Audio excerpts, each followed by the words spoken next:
बिस्मिल्लाहिर्रहमानिर्रहीम। अस्सलाम वालेकुम।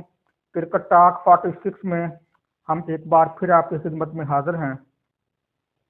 नाजरीन, हमारी टीम जब से सुपर 8 में पहुंची है उसकी कोशिश यही रही है कि शायद अगर मगर का कोई सहारा या इस तरह की कोई सूरत हाल में दूसरे को के कंधों पर बैठकर हमारा दाव लग जाए और हम सेमीफाइनल में पहुंच जाएं। माजी में भी हमारी टीम ऐसा करती रही है। शायकीन को याद होगा कि 2 बार वर्ल्ड कप में भी ऐसा हुआ, 1983 में भी ऐसा हुआ था। हमारी टीम इसी तरह दूसरों के कंधों पर बैठकर सेमीफाइनल में पहुंची थी। 1992 में जब हमने वर्ल्ड कप जीता था उस वक्त भी ऐसा हुआ था कि दूसरों के सहारे ही हम सेमीफाइनल में पहुंचे थे, एक दाव ही लगा था हमारा। लेकिन हर बार भाई ऐसा नहीं होता। अब दूसरी टीमों को आप यहाँ पर देखें तो वो अपने जोरे बाजू पर भरोसा कर रही हैं, अपनी कारकर्दगी के सहारे जो हैं वो आगे पहुंची हैं। लेकिन हमारी टीम ये कोशिश कर रही है कि शायद हमारा किसी तरह को दाव लग जाए, वो फलां फलां को हरा दे तो फिर हमारा चांस बनेगा, फलां फलां को हरा दे तो फिर हमारा चांस बनेगा। हमारे जो एंकर हैं वो टीवी पर बैठकर वो भी इसी तरह की बातें कर रहे हैं। हमारे प्लेयर्स, हमारे कोचेज जो हैं वो भी अदाद शुमार का पटारा खोल कर बैठे हैं। अरे भाई, तुम किस तरह की बातें कर रहे हो? अपने जोरे बाजू पर भरोसा करो। दूसरी टीमें तो ऐसा नहीं कर रही।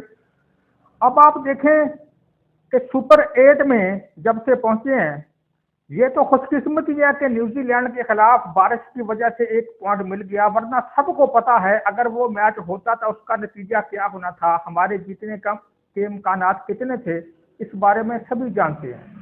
मुझे इस बारे में ज्यादा कहने की जरूरत नहीं है। अब हमारे सुपर 8 में जब से इंग्लैंड के खिलाफ शिकस्त हुई है उसके बाद से तो इम्कानात जो है वो तकरीबन तकरीबन बहुत ही कम रह गए हैं।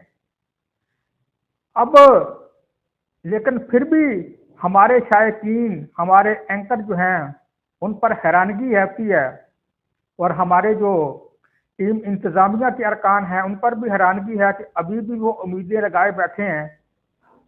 पहले उन्होंने न्यूजीलैंड से ये तवक्को रख ली कि न्यूजीलैंड श्रीलंका का जो मैच था कि न्यूजीलैंड जो है वो ये मैच हार जाए और श्रीलंका मैच दे जाए, यानी ये उम्मीदें रख ली कि न्यूजीलैंड अगले दोनों मैचेस हार जाए तो न्यूजीलैंड बाहर हो जाए तो हम जो हैं वो फिर शायद जो है वो आगे चले जाएं। लेकिन न्यूजीलैंड ने श्रीलंका को हरा दिया तो न्यूजीलैंड से हमारा, क्योंकि हमारा मुकाबला अब न्यूजीलैंड से हो रहा है, तो इंग्लैंड जो थी वो फिर उसके साथ हमारा मुकाबला हुआ तो इंग्लैंड के खिलाफ हम जीता हुआ एक मैच हार गए। अगर हम इंग्लैंड को हरा देते तो हमारे चांस बड़े ब्राइट थे।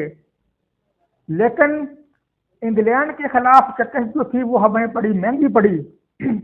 उसके बाद जो है हमारी टीम तकरीबन तकरीबन जो है वो बाहर हो चुकी है, ये बात हमें समझ लेनी चाहिए।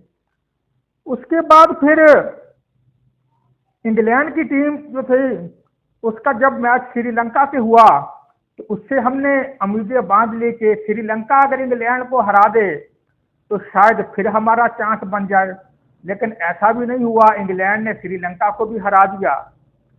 अब इंग्लैंड और न्यूजीलैंड के खिलाफ जो मैच जो है उससे हमारे टीम जो है उन्होंने उम्मीदें लगा ली हैं कि इंग्लैंड न्यूजीलैंड को हरा दे और हम श्रीलंका को हरा दें तो इस सूरत में पाकिस्तान और न्यूजीलैंड के जो पॉइंट्स हैं वो बराबर हो जाएंगे तो शायद हम सेमीफाइनल में पहुंच जाएं। लेकिन भाई यहाँ पर जो इक्वेशन है वो इतनी मुश्किल है कि रन रेट का डिफरेंस जो है वो इतना ज्यादा है कि उसको पूरा होना जो है वो तकरीबन तकरीबन नामुमकिन ही नजर आ रहा है। वो तो पता चल जाएगा क्योंकि इंग्लैंड और न्यूजीलैंड का मैच जो है वो पहले है। अगर तो न्यूजीलैंड ने इंग्लैंड को हरा दिया फिर तो हमारी छुट्टी पक्की है, फिर तो जो मर्जी कर रहे हैं, फिर तो हमारा चांस कोई भी नहीं है। अगर इंग्लैंड न्यूजीलैंड को हराता है तो फिर ये एडवांटेज हमें होगा, तो हम क्योंकि हमारा मैच जो है वो श्रीलंका के खिलाफ आखिर में है तो हमें पता चल जाएगा सारी इक्वेशन का कि कितना हमें रन रेट दरकार है। तो ये अब कहा जा रहा है कि इंग्लैंड जो है वो न्यूजीलैंड को एक बहुत बड़े मार्जिन से हराए तो फिर हमारा चांस बन सकता है।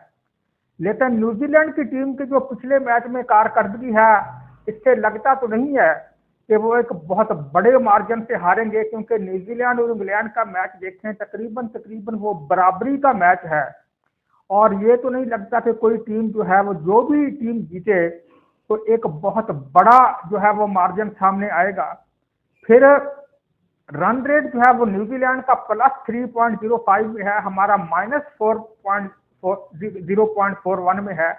इतना बड़ा जो मार्जिन है वो कवर करना वो भी कोई इतना खाला जी का घर नहीं है। इतना जो है वो न्यूजीलैंड का अगर एक मिसाल है 0.05 या 1 का डिफरेंस भी पड़ जाए हारने के बाद, तो फिर भी जो है वो फर्क जो है वो बहुत बड़ा होगा। तो यानी ये बात हमें समझ लेनी चाहिए कि हमारी टीम जो है तकरीबन तकरीबन अब जो है वो 90% से ज्यादा इस टूर्नामेंट से बाहर हो चुकी है, और इसका अब आगे जाने का चांस जो है वो बहुत कम रह गया है। ये भाई 1992 नहीं है, हम 2026 में खड़े हैं। इस तरह जो है वो हर बार दूसरों के कंधों पर बैठकर आप आगे नहीं जा सकते।